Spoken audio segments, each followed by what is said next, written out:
잘 아는 소비자들은 그런 곳에 안 가죠. 그럼 진짜 맛집은 어떻게 찾느냐? 근데 이런 얘기를 제 채널 지금 자영업자분들이 거의 많이 보시는 그분들이 궁금해 할까요? 반대로 이걸 이용하시면 되지 않을까요? 제가 했던 얘기들을 그렇게도 생각을 해볼 수가 있겠네요. 그럼요. 제 채널이 너무 정적이고 사람들이 무섭대요.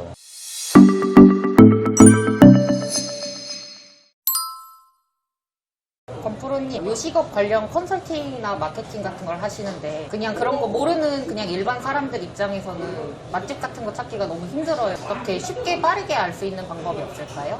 맛집을 찾는 방법이요? 가보면 되지 않을까요? 다 가볼 수 없으니까 혹시 가장 빨리 찾을 수 있는 뭐 건프로님만의 방법? 우선은 저는 그렇게 생각하거든요. 맛집을 빨리 찾는 방법 반대로 맛있지 않는 집을 먼저 걸러내는 게 중요하다고 생각해요. 그래서 저는 뭐 땡땡동 맛집이나 뭐 땡땡 맛집 이런 거는 일체 사실 검색을 안 합니다. 그럼 어떤 단어로 보통 검색을 하세요? 그러니까 이걸 왜 검색을 안 하는지에 대해서 좀 설명을 드려야 되는데, 사실 땡땡 맛집을 검색해서 나오는 매장들은 보통 네이버에서 검색을 하잖아요. 네, 맞아요. 일단은 상위에 나와 있는 업체들은 광고예요. 요즘에는 광고가 네이버에서 조금 교묘하게 광고 아닌 듯이 광고를 올려놨어요. 위에 떠야지 손님들이 맛집으로 인식하고 매장에 오기 때문에. 근데 대부분의 손님들은 땡땡동 맛집, 뭐 땡땡 맛집 해가지고 거의 첫 페이지에 나오는 매장 중에서 와 여기 괜찮아 보인다 라고 해서 가게 되잖아요. 맞아요. 근데 그 집은 결론적으로 보면은 맛집이 아닐 가능성이 크죠. 그러면 위에 나오는 매장들을 고르고 그 아닌 매장을 찾아가면 된다 이렇게 말씀하시는 건가요? 그쵸. 그러면 리뷰 많이 달린 곳들 가면 되지 않아요? 블로그 리뷰나 뭐 영수증 리뷰 많은 데 가면 되지 않아요? 라고 생각하잖아요. 근데 리뷰도 사장님들이 다 돈 내고 하는 거예요. 우리 식당 가보면 뭐 영수증 이벤트 합니다. 이거 하시면 음료수 드려요. 이거 하시면 요거 서비스로 드릴게요. 이런 거 하잖아요. 맞아요. 사장님들이 다 돈을 주고 리뷰랑 바꾸는 거예요. 어떻게 보면은 뭐 상위에 있든지 리뷰가 많든지 블로그 체험단도 마찬가지죠. 블로거들한테 음식 제공해주고 좋은 얘기를 받는 거잖아요. 그래서 저는 늘 이런 얘기를 그래서 많이 하는데, 사장님들이 정말 개선해야 될 포인트를 잘 모르고 뽕에 취해 있다. 돈을 주고 리뷰를 받고 돈을 주고 블로거들 초대하고 칭찬만 계속 해주니까 아 우리 집 좋구나, 우리 집 맛집이네, 역시 내 음식이 옳았어. 그러니까 이게 사실 어떻게 보면 소비자들 입장에서는 잘 아는 소비자들은 그런 곳에 안 가죠. 그럼 진짜 맛집은 어떻게 찾느냐, 그게 중요한 거잖아요. 맞아요. 일단은 저는 검색으로 맛집을 보통 가진 않아요. 지인 추천에 의해서 갑니다. 예를 들면 오늘 피디님하고도 여기 지금 뚝섬 근처잖아요. 여기서 만약에 만나게 됐어, 만날 예정이야. 그러면 제가 늘 신뢰하고 있는 식당에 대해서 지식이 있는 사람한테 전화를 하죠. 나 뚝섬 근처 갈 건데 혹시 여기 갈 만한 데 없어? 친구가 별로 없는 저에게 좀 슬픈 이야기긴 한데 그래서 물어보고 싶지만 물어볼 사람이 없는 사람들을 위해서 맛집을 찾는 방법을 하나 알려드릴게요. 블로그 체험단 사장님들이 많이 부른다고 했잖아요. 근데 블로그 체험단들도 식당에 가서 리뷰를 남길 때 항상 협찬이라든지 체험권 이용이라든지 이런 표시를 하게 돼 있어요, 법적으로. 맞아요. 그래서 그거 없는 블로그 글을 한번 봐야 돼요. 내돈내산 블로그를 한번 찾아서 보시면 진솔하게 적어놓은 후기가 있거든요. 그걸 보고 판단하는 게 훨씬 더 빠르고요. 두 번째는 영수증 리뷰를 보고 판단할 때도, 영수증 리뷰도 딱 보면 우리가 사장님이 원하는 키워드를 손님들이 남겨주면은 사실 그 키워드를 검색했을 때 매장에 상위에 뜨는 알고리즘이 있어요. 그러다 보니까 사장님이 리뷰 이벤트 같은 거 할 때 데이트라는 키워드 좀 넣어주세요, 뭐 가족 모임하기 좋아요, 그러면 그 리뷰가 진정성이 좀 떨어집니다. 그래서 저는 처음에 네이버에 들어갔을 때 리뷰를 보면은 추천 순으로 이렇게 나와 있어요. 근데 그거를 최신 순으로 바꾸고 한 10개 정도 봅니다. 왜 그렇게 보냐면, 추천수는 사람들이 좀 더 많이 보고 알고리즘의 영향을 많이 받는 리뷰들이 상위에 뜨는데, 최신수는 무조건 순서대로 떠요. 그러면 최근까지 이 매장이 좀 괜찮은 매장인지를 판단을 할 수 있어요. 그러니까 어제 등록된 리뷰, 오늘 등록된 리뷰, 그 중에서 리뷰 이벤트를 하지 않고 영수증 리뷰를 쓴 사람이 있는지를 보고 그걸 보고 판단하죠. 근데 만약에 그 최신순에서 조금이라도 아 이게 조금 별로예요 라고 했던 매장들은 거의 거르는 편이에요. 그렇게 하면 어느 정도는 좀 추스러져요. 그러면 인터넷으로 검색했을 때 메뉴판이나 음식 사진 같은 것만 보고도 혹시 맛집을 구분할 수 있는 방법 같은 건 없을까요? 저는 그거는 맛집을 구분할 수 있는 요소라고 확실히 생각을 해요.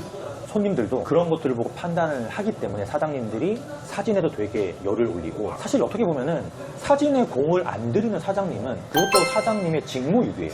맛있는 음식을 만들었는데 이거를 맛있게 표현을 해야 손님들이 알 거 아니에요. 근데 사진 찍는데 뭐 30만 원에서 많게는 100만 원, 200만 원도 들어가긴 하는데, 인테리어 할 때는 뭐 3천만 원, 5천만 원 이렇게 투자하시면서 사진 찍는데 그 30만 원, 50만 원 아까워가지고 아이고 그거 내 꼴을 찍어야지, 표현이 안 돼요. 사실 플레이스든 인스타그램이든 웹상에 나와 있는 사진이 좀 맛있어 보이면 그 매장은 좀 관심이 가기도 합니다. 근데 여기서 더 중요한 거는 트렌드에 맞는 사진이 따로 있어요. 트렌드.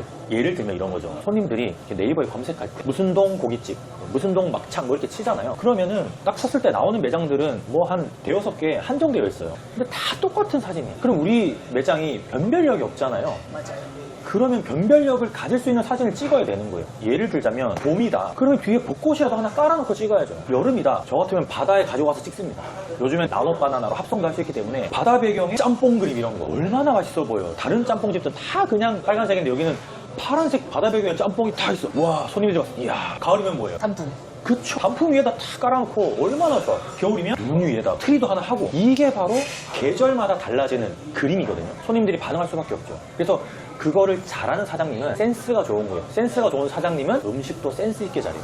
그래서 사진 표현을 잘하시는 사장님들은 확실히 맛이 있어요. 과학적인 거죠. 그러면 식당의 종류가 체인점이랑 개인 매장 이렇게 크게 두 가지로 나눌 수 있는데 네. 건프로님은 어느 쪽을 더 선호하시고 그 이유는 혹시 어떻게 될까요? 예전에는 프랜차이즈 매장들을 잘 안 갔었어요. 하나의 선입견이 있었는데 프랜차이즈 매장은 양도 좀 적은 것 같고, 그리고 맛도 조금 너무 일련화돼 있다 보니까 맛의 깊이가 좀 떨어진다고 생각했는데 요즘에는 수준이 너무 많이 올라와서 프랜차이즈 브랜드보다 못한 개인 브랜드가 훨씬 많아졌어요. 그러니까 반대가 된 거죠. 상황이 바뀌었어요.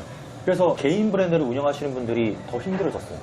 프랜차이즈 브랜드는 어느 정도 그래도 기본 이상은 해요. 상향 평준화. 네, 맞습니다. 근데 개인 브랜드는 와, 진짜 괜히 잘못 들어갔다, 돈만 버는 경우가 너무나 많아졌어요. 그래서 좀 안타깝죠. 그러면 똑같은 체인점인데 지점마다 맛이 다른 이유는 왜 그런 걸까요? 그건 이제 본사의 레시피를 안 지킨다거나 본사의 시스템을 잘못 구축해 놓은 거죠. 잘된 프랜차이즈 본사라면 본사에서 거의 맛이 정해져서 원팩으로 거의 다 배송이 됩니다. 근데 이 시스템화가 되어 있지 않으면 원팩으로 오는 건 오는데 따로 내가 양념을 해야 된다거나 아니면 무언가를 첨가해서 손맛이 들어가야 되는 브랜드들이 있어요. 그런 브랜드들은 좀 차이가 좀 심하게 나죠. 그래서 맛이 차이가 나고, 이거는 진짜 제가 꼭 말씀드리고 싶었던 건데, 막 되게 전반적이 되게 심한 매장들 있잖아요. 핵심 재료를 덜 넣는 곳이 많아요. 좀 원가를 아끼려고. 예를 들면 육수에 들어가는 뭐 핵심 엑기스를 조금 덜 넣는다든지. 왜냐하면 조금씩 덜 넣어가지고 한 100개 정도 팔면은 나한테 이득이잖아, 사장님한테. 조금씩 빼니까. 그리고 양을 줄인다든지. 그러다 보니까 맛의 차이가 나요. 그러니까 두 가지 문제가 있는 거죠. 하나는 사장님 문제, 하나는 프랜차이즈 본사의 문제. 근데 그건 손님들은 다 느낀다. 알 수밖에 없다. 그러면 제가 궁금했던 점인데 줄 서는 집이 혹시 꼭 맛집일까요? 저는 개인적으로 줄 서는 집을 잘 가진 않습니다. 일단 기본적으로는 이 사장님의 잘못이라고 봐요. 요즘에는 줄 서지 않아도 테이블링도 있고 캐치 테이블도 있고 그걸로 다 예약도 할 수 있고 대기도 할 수 있어요. 카톡으로 다 알림도 받을 수 있고 문자도 받을 수 있고. 그런데 굳이 손님들을 길게 줄 세우고 불편하게 한다? 사장님한테 약간은 잘못된 게 있는 게 아닐까요? 약간 마케팅을 위해서 하는 줄 세우기 아닐까요? 약간 그런 생각 때문에 저는 줄 서는 매장에 대해서 그렇게 호의적이진 않아요. 그리고 이제 줄을 선다는 개념이 TV에 나오는 거 있죠.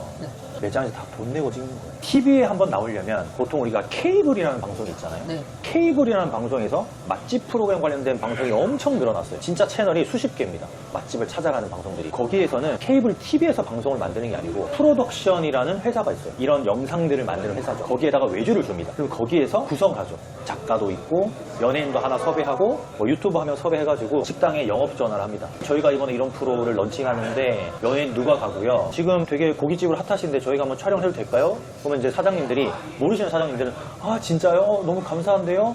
혹시 뭐 비용 들어가는 게 있을까? 이렇게 물어본단 말이에요. 아시는 분들은 아예 저희 그런 거 안 합니다. 바로 끊습니다. 근데 좀 모르시는 분들은 혹시 비용이 좀 들어가는 게 있을까요? 그럼 작가님이 이제 이렇게 얘기하죠. 아 저희 비용 들어가는 건 없고요. 하지만 이런 이유 때문에 방송 송출료가 어느 정도 듭니다. 얼만데요? 500만 원이에요. 이번에 좀 할인해서 300만 원입니다. 무가세 별도로. 이런 식으로 영업을 해요. 그런 식으로 해서 나오는 맛집들이 너무나 많아지고 있어요. 그러면은 돈만 있으면 방송에 나가는 건데 방송에 나가서 줄을 서잖아요? 그 집이 과연 맛있을까? 근데 최근에 더 심각한 문제는 이런 채널들이 너무 많아지다 보니까 방송에 나가잖아요? 시청률이 0.1%도 안 돼요. 그러면은 줄도 안 서요. 사장님은 돈만 버렸어요. 그럼 마지막으로 이제 여쭤보는 건데 네. 그냥 길을 가다가 이 집은 맛집이야. 약간 이런 느낌이 드는 가게를 혹시 찾는 기준 같은 건 없으실까요? 예전에는 줄 서 있거나 그런 매장들, 막 사람들이 북적북적한 매장들, 그런 매장들을 많이 갔었는데 최근에는 지나가다가 들어가는 매장은 거의 저는 프랜차이즈 매장을 가고요. 지나가다가 이 집은 맛집일 거야 라고 해서 들어간 매장이 사실 거의 없어요. 근데 오늘도 저희가 지금 이거 정PD님이 예약한 지금 고깃집이잖아요. 밖에서 봤는데 맛있을 것 같았어요. 익스테리어부터 해가지고 통일된, 정돈된 느낌으로 딱 톤 다운 시켜가지고 그 감도가 있었기 때문에 기본은 하겠다 이런 생각이 들었거든요. 근데 뭐 엄청 맛있겠다, 저 집은 맛집일 것이야 이런 생각을 하는 매장들은 거의 없는 것 같아요. 근데 이런 얘기를 제 채널 지금 자영업자분들이 거의 많이 보시는데 그분들이 궁금해 할까요? 반대로 이걸 이용하시면 되지 않을까요?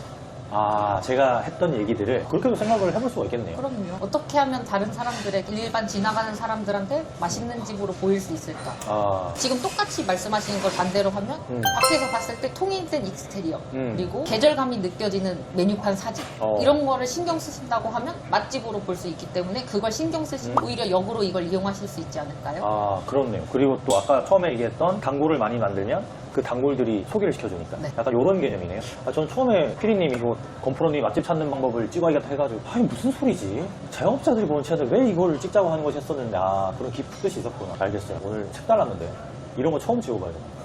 저는 재밌었어요. 알겠어. 그러면 나중에 댓글 달리는 거 보고 재밌는지 재미없는지 판단해가지고 이런 콘텐츠를 앞으로도 더 찍을지 고민하면 되겠네요.